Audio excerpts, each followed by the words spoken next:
That's ridiculous, right? Do you have to own the battery if you're owning the car? Probably not. Basing it upon economics, it just makes sense. How do we keep this agenda moving forward despite distractions? Happy New Year and welcome back to the Circular Economy Show. In this first episode of the year, I'm joined by the Ellen MacArthur Foundation CEO, Jonquil. We'll be talking about what her expectations are for the coming year, why critical minerals is such an important topic for our work, and the relevance and importance of engaging in the global south on the circular economy. Jonquil, thanks for joining us on our podcast. You're a year in to your time at the Foundation as our CEO. What's that year been like and what are you looking forward to in year two? Gosh, it's been a year, hasn't it? It feels like it's been 5 years, but in a really good way.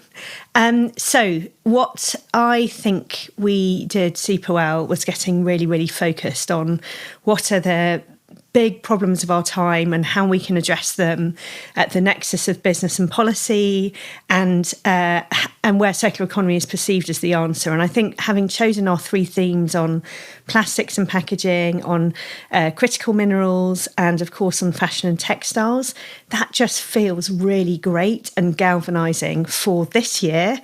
And that's what I'm excited about this year. I'm excited about building on the momentum that we created last year on doing more programs that are focused around action and implementation and scale up, and using our superpowers of amazing research and convening to help that investment flow to the right areas so we can point to solutions.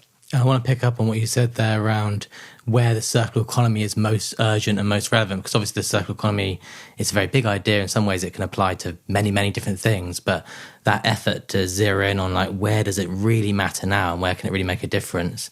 One of those areas which is heavily in the news for lots of different reasons, good and bad, is obviously critical minerals. And I wondered if you could say a bit about why the circular economy there, what we're starting to think about in that space, recognising it's kind of somewhat nascent as well. Yeah, so as you rightly say, the critical minerals, because it's in the news the whole time, because it's such a macro pressing trend, because it's about supply chain, because it's about resilience to that supply, it's the perfect opportunity to really test bed how critical minerals can work and how the circular economy can work for it. And we've obviously chosen two specific entry points at the moment. One is around EV batteries and the second is around consumer electronics, and we'll look at more later. But looking at that and looking at the fact that policy is still being shaped in that space.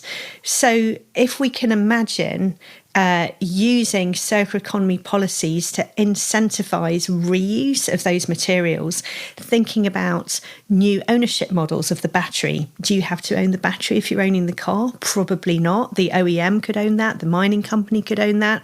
So thinking about that in a different way, thinking about how do we keep those materials in circulation. They're high value and relatively low volume at this stage, and that would allow us to avoid deep sea mining or additional mining until we understand more about it.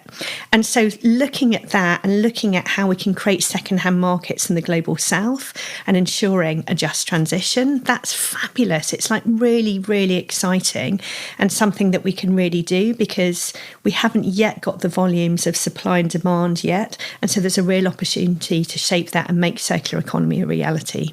There's a couple of things I find really interesting about that. One is that I remember when I was first introduced to the idea of a circular economy and some of the foundation's early literature, we talked about the idea of a washing machine, like why do you have to own a washing machine? So, but when you think about critical minerals, it's really like something like an EV battery. Why does someone need to be worrying about that as a product or component when it's a very complex, very highly valuable thing, but it's immensely valuable to the people who manufacture them and people who manufacture cars.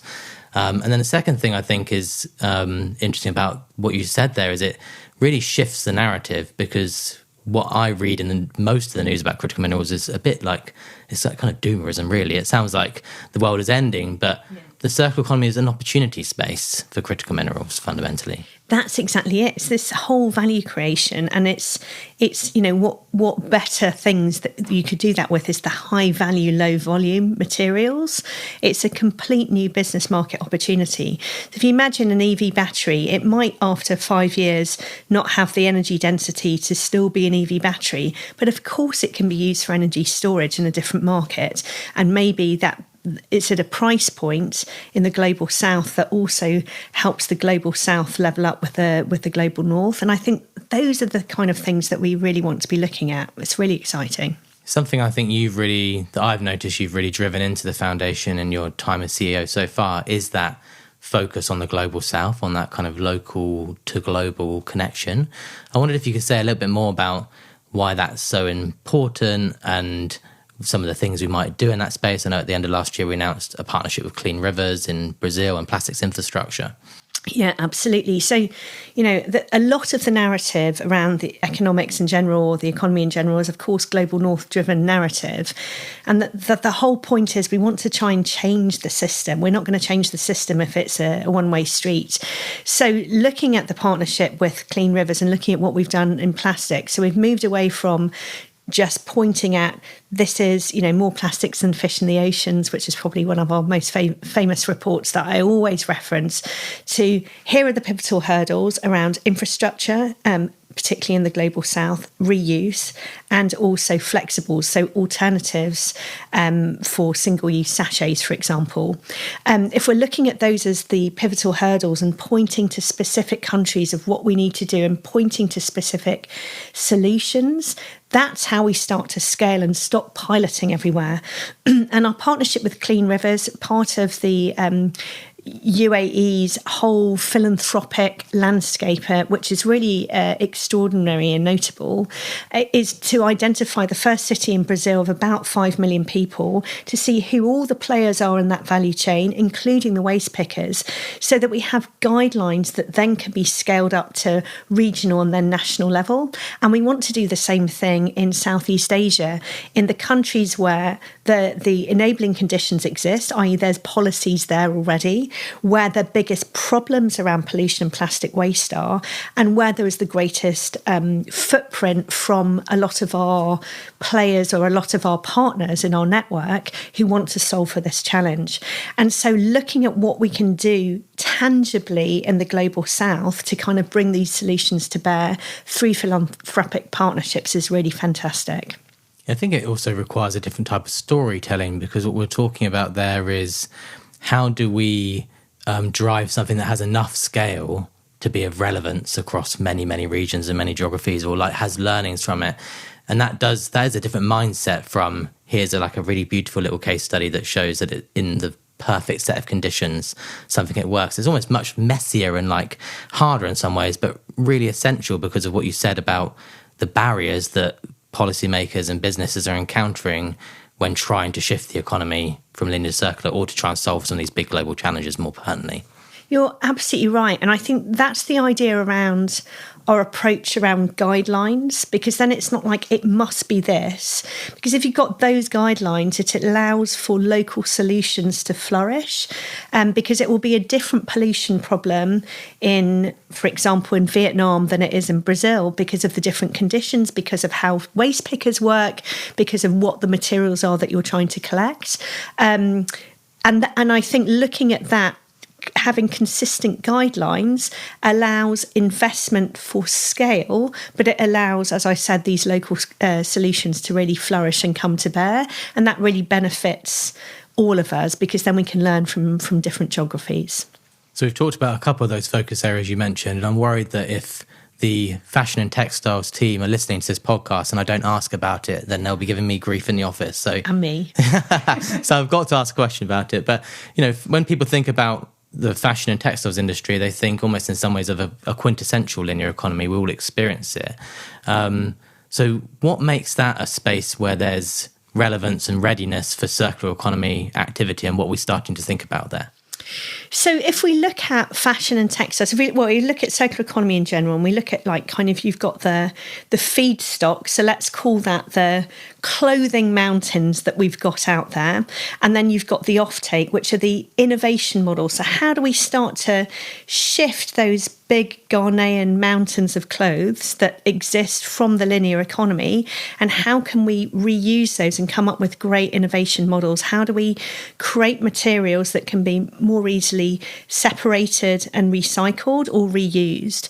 More excitingly, I would say, is looking at all the different models for creating new value. So that's around rental or repair or remake, and looking at those different things and incentivizing buying and making that cooler is really, really important. We're seeing that as a trend in some areas, particularly in the Western global North Hemisphere. But what the big thing we need to do is to make sure that the likes of Vinted are also popular, and how the global South has always operated. They actually got it right in the first place. We're the ones in the North that got it wrong. So I think that's quite exciting. The other bit is around tax. So why are we paying the same VAT on second-hand clothes? That's ridiculous, right? So there's a lot of work to be done in the policy space, designing new tax incentives, but also designing these new systems where we're displacing linear sales with circular sales, or creating a new market stream, which is what I'm super excited about. And I know there's been some big announcements in the EU in particular around EPR and obviously those textile mountains that you talk about are a massive issue for governments in particular. They're huge. And so we're seeing EPR coming in, extended producer responsibility coming in. And so, again, the policy play is giving the incentives to do something about it. And so looking at working with our fashion remodel teams and partners is really thinking about how do you use different aspects of repair or rent, as I mentioned, as two examples, and which ones do you want to choose that makes your USP for you and your organisation and your brand that works best for you. So there's lots of opportunities we can do there. And I think that helps us also thinking about EPR coming in as a policy means that you've got to think about how you're making the clothes in the first place, or making the textiles in the first place. So how do we look at biomaterials and replacing synthetic ones with natural ones over time?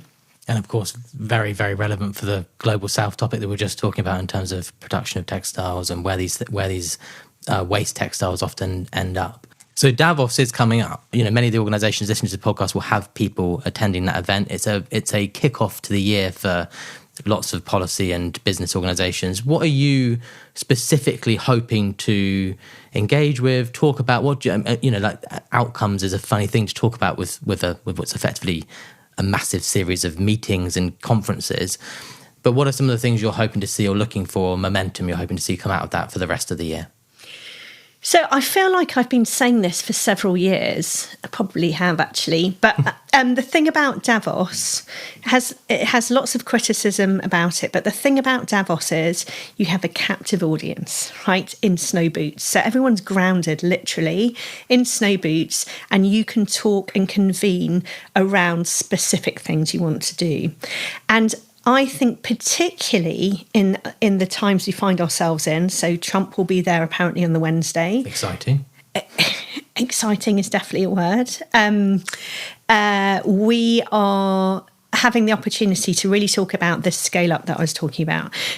So organisations and philanthropists and governments, I'm hoping we're going to sit around the table and dispense with the chat and say, what are we going to do? How do we keep this agenda moving forward despite distractions? And I will call them distractions, because we still need to move this forward. We still need to address an economy that's going to work in the future.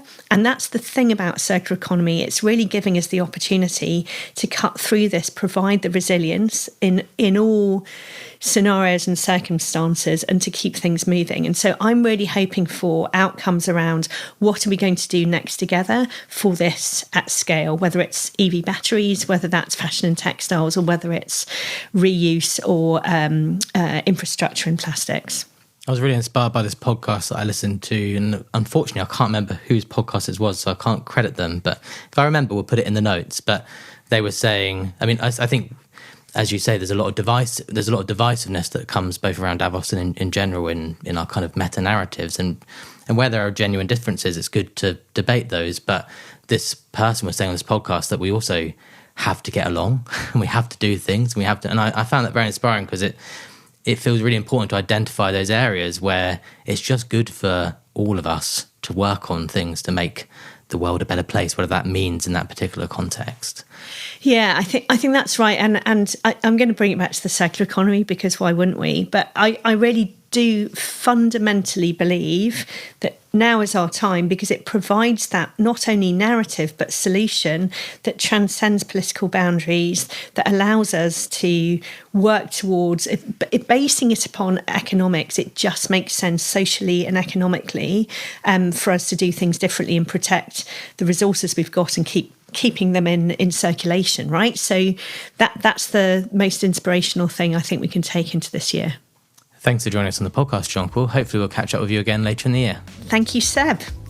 So a critical part of that conversation was focus. And the focus at the foundation is really clear across those three missions: critical minerals, plastic and packaging, and fashion and textiles. What are your priorities for the year to come? What do you really want to get done? Thanks for listening to this episode of the Circular Economy Show.